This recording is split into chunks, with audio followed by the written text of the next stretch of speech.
मामले के सतलोक आश्रम से गायब हुई रायबरेली की वृद्ध महिला, 3 दिन बाद भी कोई सुराग नहीं।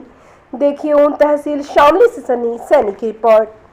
10 जून 2025 को उत्तर प्रदेश के रायबरेली से सत्संग सुनने के लिए शामली आश्रम में पहुंची करीब 65 वर्षीय दंपत्ति बिछड़ गए और वृद्धा कृष्णावती का आज तीसरे दिन भी कोई पता नहीं चल पाया।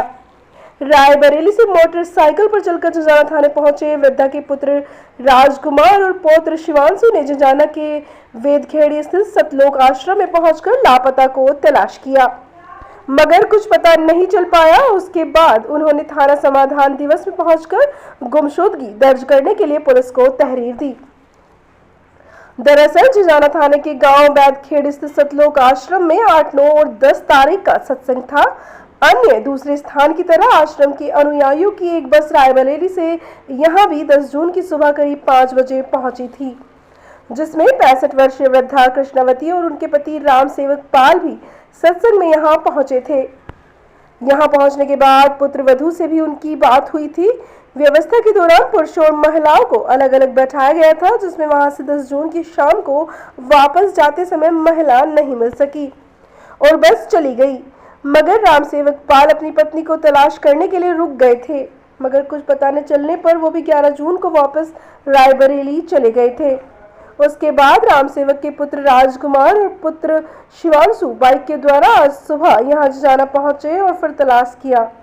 जब पता नहीं चला तो थाने में आयोजित समाधान दिवस में पहुंचकर लापता हुई 65 वर्षीय वृद्धा कृष्णावती को तलाश करने की पुलिस से मांग की गई।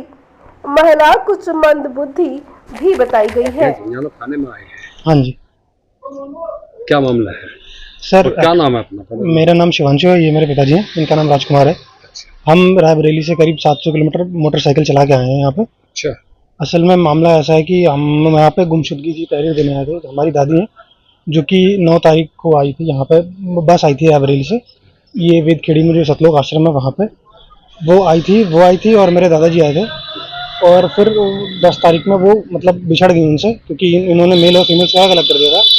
तो उसके बाद से उनकी कोई हमें खबर नहीं मिली थी। दादाजी की भी तबीयत उन्हीं मतलब इसी वजह से थोड़ी खराब हो गई थी। तो अच्छा, दादाजी की तबीयत उम्र कितनी है? दादाजी की उम्र भी यही 60-65 के आसपास ही है। अच्छा। और फिर वो वापस चले गए थे। तो हमने यहाँ पे बहुत ढूंढा उन्हें, जब हमें नहीं मिला तो आज हम यहाँ पे तहरीर देने आए थे कि हमें मतलब हमारी दादी की खोज खबर अगर किसी को मिलती है तो आप हमें बता दीजिए, और मतलब उस प्रशासन से जो भी हमें मदद मिल सके उसके लिए। तो दादाजी और दादी जो साथ आई थी और बस आई थी आपके? हाँ जी, बस आई थी। तो दादाजी फिर उसी बस में चले गए थे? नहीं, दादाजी मतलब बस गई है तो उसमें दादा और दादी दोनों नहीं गए थे। दादाजी यहाँ रुक के उन्हें ढूंढ रहे थे सबके साथ, तलाश जो अन्य लोग यहाँ पे हैं उनके साथ, उनकी मदद से ढूंढ रहे थे। सीसीटीवी फुटेज देखी गई आसमान की? बस सीसीटीवी फुटेज हमें नहीं दिखाई गई है। हमें नहीं दिखाई गई है। क्या बोला है उन्होंने? हमें मतलब हमसे उन्होंने इस बारे में कोई बातचीत नहीं। हाँ, बात नहीं। हाँ। और जब मेरे बाबा हैं जहाँ तक, उन्हें भी मतलब फुटेज नहीं दिखाई गई जहाँ तक मुझे पता है। अब कितना समय हो गया गुम हुए उन्हें? 10 तारीख को करीब दोपहर 12:30 के अराउंड मतलब से वो गुम है, और आज 14 तारीख है। 14 तारीख हो गई, 14 जून हो गया। हाँ, 14 जून हो गया, करीब 4 दिन होने को है और हमें उनकी कोई खबर नहीं मिली अभी तक। तो एसओ साहब से मुलाकात हुई है? हाँ, एसएचओ साहब से हमारी मुलाकात। क्या कहा उन्होंने? उन्होंने हमसे ये कहा था कि अभी मतलब आप हमें पास ऐसा कोई प्रूफ नहीं है कि मतलब आपकी दादी यहीं आई हुई हैं। तो फिर अभी हम थाना समाधान दिवस था वहाँ पे गए और हमने मतलब तहरीर दी है आईपीएस साहब को। अच्छा, किनको? आईपीएस साहब को। आईपीएस साहब? हाँ जी। कौन साहब आए थे? मुझे नाम नहीं पता है। अच्छा। But he is IPS. अच्छा, जो समाधान दिवस अधिकारी? हाँ जी, हाँ जी। अच्छा।